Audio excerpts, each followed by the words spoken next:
is a possible 2012 contender and is the author of the brand new book, which seeks to bring clarity to a concept that is much lost in terms of the meaning in the Obama administration. The book is Liberty Defined, 50 Essential Issues That Affect Our Freedom. The author, Texas Congressman Ron Paul, is with us in studio. How are you? It's so good to see you. Very well, thank you. I'm going to show video of your supporters throwing snowballs at me in 2008. I had nothing to do with it. And we believe in nonviolence. Well, apparently not. Did you get hurt? No, we'll talk about it. We'll get to that. Good to see you. Thank you for being here. Good. First of all, I like your book. I've gone through it. You talk about a lot of topics in this book.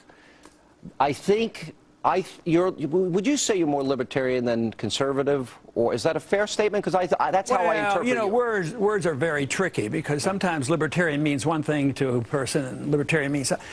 If you're a good libertarian conservative, you're a constitutionalist, and I believe all the writers in the Constitution were very libertarian in the conventional sense. They want less government in all areas. They don't want government involved in our economic life or in our personal lives, you know, our religious lives or whatever. But it's also, it was advised by the founders to have a certain foreign policy that we ascribe to. This is probably an area you and I disagree on, but we'll get to that in a minute. You have an announcement tomorrow in Iowa. I do. Were you interested in what it was? Yes, I'm very interested. We're going to announce that I'm going to start an exploratory committee. Tomorrow? Yes, and I'll stop by in Iowa on my way home. And that might lead to the next decision. It depends on what kind of reception I get on your show tonight. You know, if I get booed or something, I'll think, well, maybe I shouldn't do it. Well, you know, the funny thing is, because I wrote a book, Conservative Victory. I didn't write a book about Republican victory.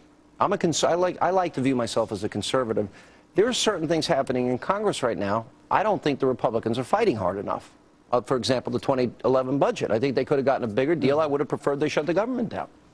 I'm with you on that, but still, you know, it's not easy to vote against the budget when all the Republicans are voting, you know, for a budget. But I agree with you. I think it should close down. It should have closed down a long time ago. But I thought it should have been closed down 15 or 20 years ago and change our ways. But because of this system and the monetary system and the desire for entitlements, I mean, it's sort of endless. $14.3 trillion in a debt that we have. And now we're going to raise it how much?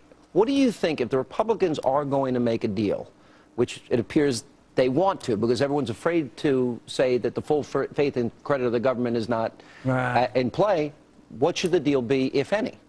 Well, I don't believe in the deals. I mean, what if they say, you know, one time in the 80s, there was an agreement that we would, you know, cut so much as, we would raise taxes if we cut twice as much in spending. And the Republicans got tricked into that. There was no cuts in spending. So I don't like these deals. What kind of thing can you pass when you pass the debt increase that you can trust? And I can't imagine anything that would talk me into voting for it. I think we should face up to it. Says a balanced budget amendment would do it for him, if we could get that. Yeah, and I guess I probably have a little disagreement on that. I would, you know, vote for that, but that wouldn't make me satisfied to raise the debt, because when are you going to get the amendment passed? You have to pass it through the House and the Senate and pass it through those states at 5 or 10 years from now. That's what's wrong with all those budget proposals. It does nothing until, you know, many years out. But the amount of deficit difference, national debt difference in 2016 between Republicans and Democrats, it's $19 trillion for the Republicans and $20 trillion for the Democrats. I mean, that's all fiction. It doesn't mean anything. So you're starting this exploratory committee. Let's say the country was ready for your more libertarian message, as you define libertarian. Right. How do you balance the budget, and how short a time do you think you can do it? And do you think the country would be ready to say, okay, we're going to give up Social Security and Medicare and all these other things? Because I believe you would support that. Yeah, we would. I don't think anybody could get that through, because I think we'll have an economic collapse and then we'll have to start over again. That's a bigger story. But if we had our ability to do it, I would address one subject that we agree to disagree on, and that is, I would cut a lot of this spending overseas. I mean, we have too much stuff, and why do we support Obama going into Libya and all this stuff? It's just way too much. You could cut a lot. Do we have a war on terror, though? Is that real in your mind? Yeah, but you have to understand where the terrorism goes. I know Michael Schur comes on Fox at times. I don't know whether you've had him on there. I read him very seriously. I consider him the most intelligent person and most knowledgeable person about Osama bin Laden.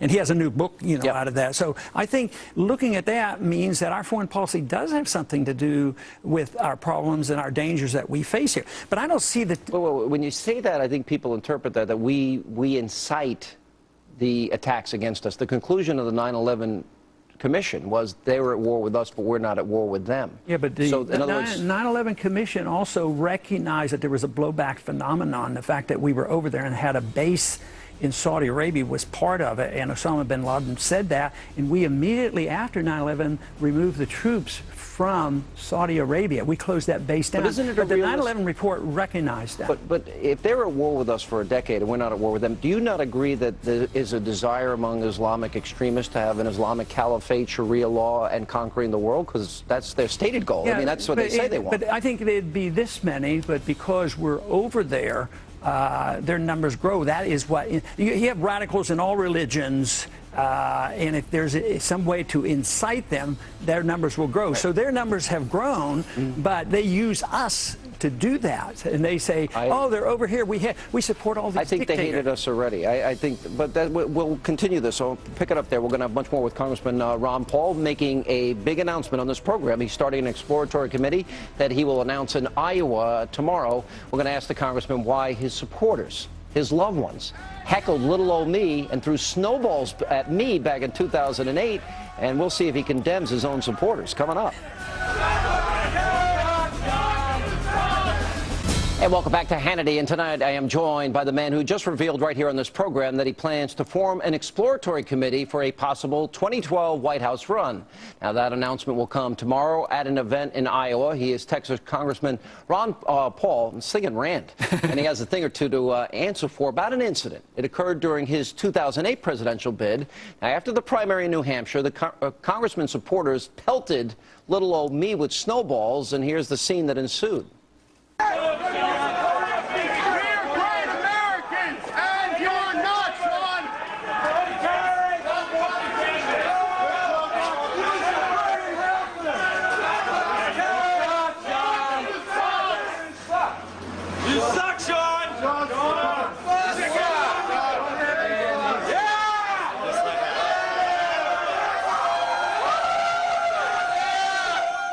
And joining me with the reaction to all of that is the author of this brand new book, Liberty Defined, 50 Essential Issues That Affect Our Freedom, and that's Dr. Ron Paul. Now, what happened was they had a focus group. So I went over to the focus group, and you were not in the debate that night. I wonder why. I didn't make the decision, but anyway, so you weren't in the debate, and I was being held accountable for that. And so I saw them all out there, and they said, no, you have to wait for security to take you out. And I said, I'm not waiting for security. I walked right out in the middle of them, and, well, you're going to defend that? Well, did you hear what Hillary said at one of our committee hearings about those supporters? She says they were the most enthusiastic, excited supporters I've ever seen in politics. I agree. I've experienced it firsthand. All right, let me ask you this, because you said, for example, I'll give you one example. You said about the Ground Zero mosque issue that you thought that this was a religious freedom issue. And I have a real problem when the families, and you said, you were raising the question about who's, raising the question just why and what's driving the people that were opposing it. Now, if we look at Imam Rayouf, guy that wants America to be Sharia compliant, that thinks Osama bin Laden is made in the USA, that we're partly responsible for what happened, you're not concerned about the families of 9/11 and their reaction after losing their loved ones? But I'm also concerned about guilt by association and blanket guilt by a group. And if that goes through and you say you can't do it because it's Muslim and there were some bad Muslims over here and they did this, this means you blame the religion. And you don't want to blame the religion, but in order to do that, if something happened that it had been a Catholic or something like that did it, would you think, oh, that's a good idea? We don't want, because he was a Catholic and he did bad things and therefore we can't allow a Catholic church to be built in a certain area. But when I listen to you, I hear you talk about first founding principles, which, by the way, are really important. And I think that's the area that I would find an agreement with you. The difference is that the imam, while we believe in free speech, believes in a value system. When he says he wants America to be Sharia compliant, it's the antithesis. Wait a second. This is important. It is the antithesis of everything we believe in. Women don't have rights. They don't drive. They get stoned to death. They need 4 male eyewitnesses if they're raped. They don't get to go to school and work. But that's not coming here. We have to But that's stay what he said with. he wants. That's what we have to do, is defend our principles. And actually, the principle here is a private property principle. We shouldn't have governments building buildings and telling people where to build. It should be a private property issue. If you own that land over there, you shouldn't be told what you can build on there. If you want to rent it to any type of religion, you should be able to. And you can't have guilt by association. It's not guilt by association. The words of this guy on 60 Minutes, that if somebody wants America Sharia compliant, Sharia by its very nature as applied, is one that denies women rights. But that's a different issue entirely. I mean, that goes on in Saudi Arabia, but he wants that in America, is what he said. I know. So he's fighting for that. But then you defend it by a better idea. You defend it by the Constitution. They can't do that. By opening the door, isn't that opening the door for somebody who wants to overthrow America into a system that is contrary to our fundamental beliefs? I think you're closing the door on what makes America great: property rights and the fact that you don't have people guilty because they belong to a group. And you don't have everybody guilty because of something horrible that has happened. I want to get serious here. If you ever got to be president, how would you cut back on the entitlement programs that you talk so much about, and the welfare state and the nanny state that has been created? How would you tell America that Medicare no longer exists, Social Security no longer exists? How would you do that? Well, the whole thing is since I believe that a president shouldn't be a king and can't do it, he has to persuade and get the people to agree and the Congress to agree. I think one thing, none of this would happen if you couldn't print money to pay the debt. I agree with Everything would be balanced then.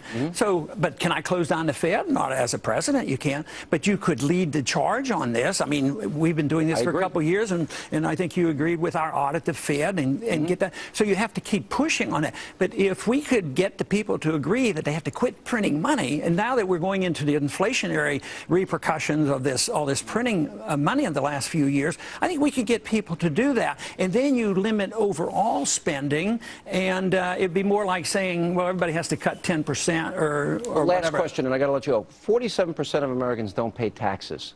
They think the tax system's fair. So when you have almost a voting majority that don't pay taxes, how dangerous is that? Well, that part isn't dangerous. I'd like to increase that to 100% that don't pay taxes, and then shrink government big enough so we don't have to have an income tax. I mean, most of our history, we didn't have an income tax. What would you support in an alternative for government revenues for infrastructure and defense? Let it do through user fees, gasoline taxes for your highways. Air tax, support it? Not really. It's better than what we have, slightly. But it would be too high. Oh, it would be way too high because, but it would be great for the underground economy at 30% or something. Can you imagine people go to the store and, I have to pay another 30%? There'd be so much underground. That's what happens in the Soviet-type systems, the social system. There's a big growth of the underground economy. Are you going to tell your supporters not to throw snowballs at me next time? I'm going to advise them. I don't tell people what to do. I say nonviolence and tolerance. That is the message. All right. Congressman, it's really good to see you. Thank you for being with us.